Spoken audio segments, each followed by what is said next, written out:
Knowledge work was supposed to be safe, why is it suddenly among the most exposed categories of work in the economy?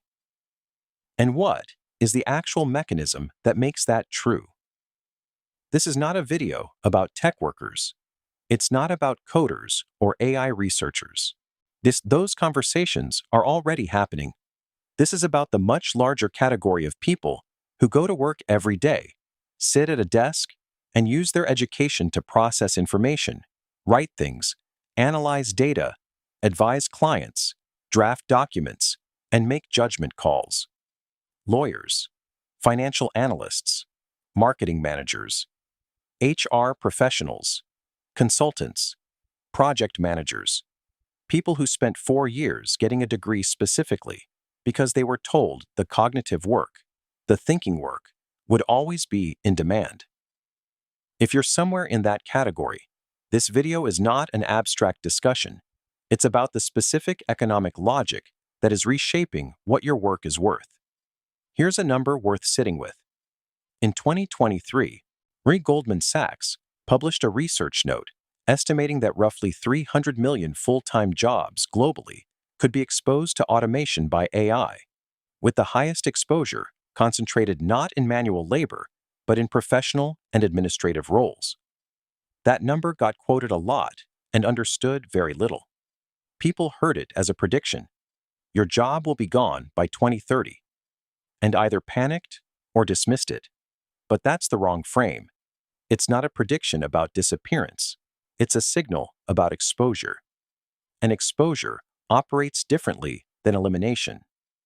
To understand what it actually means, you need to understand a distinction that most people have never been asked to think about, the distinction between what a job is called and what a job actually does.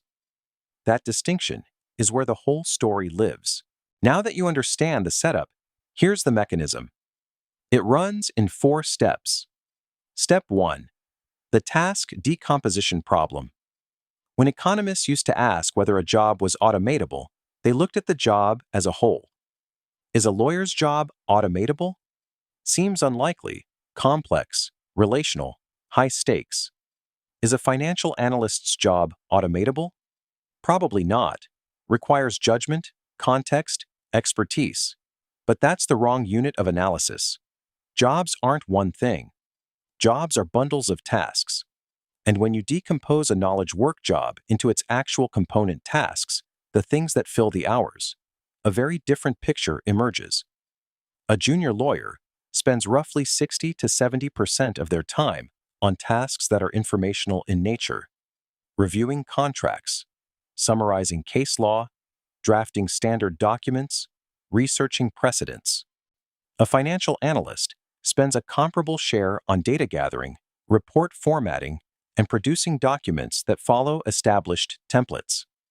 A marketing manager may spend the majority of their week writing, briefing agencies, and managing approval workflows. When you look at it that way, at the task level, not the job level, knowledge work turns out to be composed primarily of exactly the kinds of tasks that current AI systems are already quite good at. Think of it this way: the job title implied complexity. The actual task breakdown revealed something more routine than anyone wanted to admit. Step 2. The codification advantage. Here's where most people get stuck. They hear AI is good at cognitive tasks and think, yes, but it doesn't really understand. It doesn't have intuition. It can't handle nuance. And to some degree, that's true. But here's what it misses. The tasks that make up the bulk of most knowledge work roles don't actually require deep intuition. They require something more specific: the ability to work within established formats, apply known rules to new inputs, and produce outputs that meet a recognizable standard. That is precisely what language models are trained to do. They are, fundamentally, pattern completion systems trained on the entire corpus of professional human output. Legal briefs, analyst reports, marketing decks, consulting frameworks, HR policy documents. Everything that knowledge workers have produced and published, these systems have absorbed. What that means is that the implicit, informal knowledge embedded in professional work. The templates, the conventions, and the how we do things here has already been codified in the model. You don't have to teach it. It already knows the format. It already knows the register. It already knows what a competent first draft looks like. Step back for a moment and look at the bigger picture. The cognitive moat that protected knowledge work was not made of judgment and creativity. For most roles, most of the time, it was made of trained familiarity with formats. And that moat has now been crossed. Step 3. The leverage inversion. Now that you understand those first two steps, here's why that matters for the labor market specifically. Historically, professional services operated on a leverage model. A senior partner or director could only produce so much output in a day. So they hired junior staff, associates, analysts, union coordinators to scale their capacity. The junior person's job was to produce the raw material, the research, the first draft, the data pull. The senior person's job was to apply judgment to that raw material and produce the final output. That model created entire categories of entry-level and mid-level knowledge work, and it justified their existence economically. AI changes the leverage equation. If a senior person can now use a language model to produce the first draft, do the initial research, and generate the data summary in minutes rather than days, the junior person is no longer the bottleneck to their productivity. They are no longer the scaling mechanism. This doesn't mean every junior knowledge worker disappears tomorrow. Yeah, but it does mean the economic argument for hiring them, the reason those roles exist in their current form, has weakened significantly. And once the economic argument weakens, what follows is predictable. Hiring slows, headcounts compress, and the work gets absorbed by smaller teams using better tools. Step 4. The invisible ceiling. The last part of the mechanism is the one that takes longest to see, which is why it's the most dangerous. In previous waves of automation, the displacement was visible. A factory closes. A department shrinks overnight. People knew something had happened. What's happening in knowledge work looks different. Job titles don't disappear. Job postings still go up, but they go up at half the volume they used to. Entry-level cohorts get smaller. Promotion pipelines thin out. The career ladder that used to have 10 rungs quietly becomes a ladder with 6. The people already in the profession often don't feel it immediately. Senior roles are more protected, at least for now.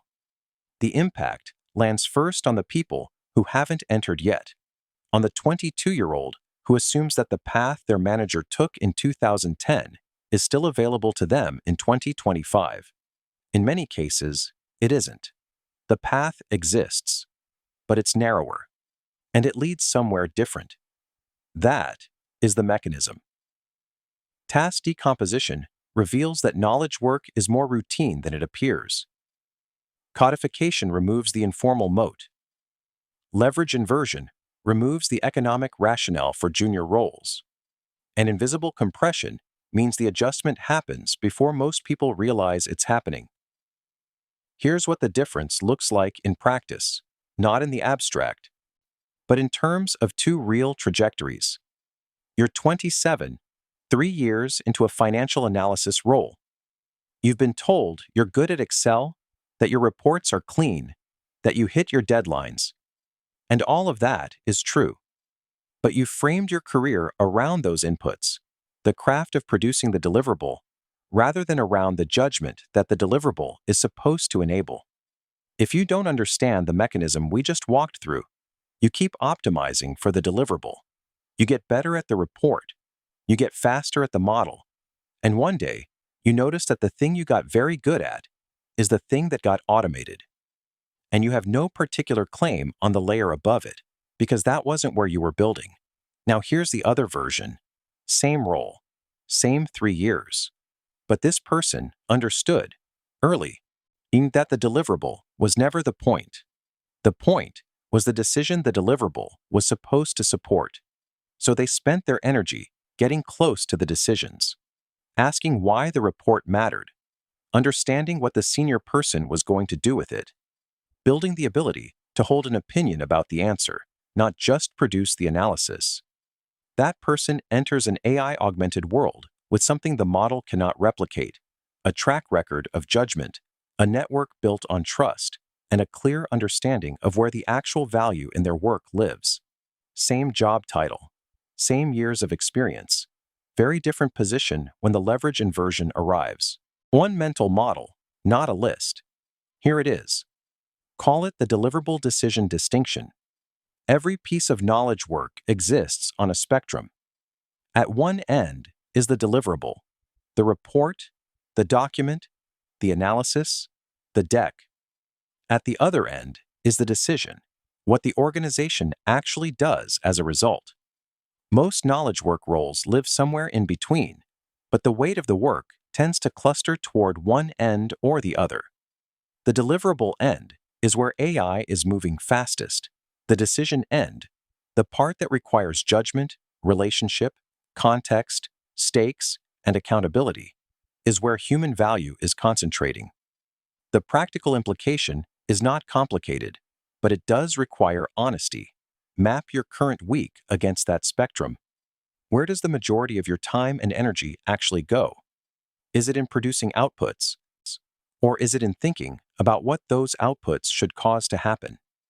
Most people, if they're honest, sit much closer to the deliverable end than they realize. That's not a failure. It's just where most jobs were designed to sit. But it's worth knowing, because the adjustment isn't about working harder or learning more tools. It's about deliberately moving your center of gravity toward the decision end, in whatever way your current role actually allows. That might mean asking better questions in meetings. It might mean pushing to understand the context behind the brief, rather than just executing the brief.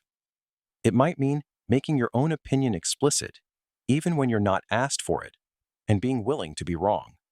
None of that is dramatic, but it is directional.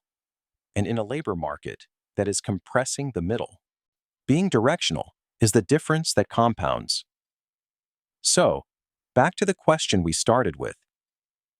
If knowledge work was supposed to be safe, why is it suddenly among the most exposed categories of work in the economy? Here's the answer, compressed into one sentence. Knowledge work was never protected by intelligence. It was protected by the cost and difficulty of replicating trained familiarity with professional formats, and that protection is gone. That's the shift. Not that AI is smarter than people, not that the office is being replaced, but that the informal cognitive moat, the thing that made it expensive to substitute knowledge workers, has been largely drained by systems trained on everything those workers have ever produced. What that leaves is a cleaner question than most people want to face, but also a more useful one. In your specific role, on a specific Tuesday, what are you doing that requires a human to be accountable for the answer? Not just to produce the analysis, not just to write the document, but to own the judgment behind it. That's the part that's durable. And that leads directly to the next question, one this video doesn't answer, which is this: which specific skills make that kind of judgment more legible, more trustworthy, and more visible to the people who need to rely on it? Because knowing the mechanism is one thing. Knowing how to actually build toward the durable end of that spectrum in concrete, practical terms is a different conversation. That's the next video.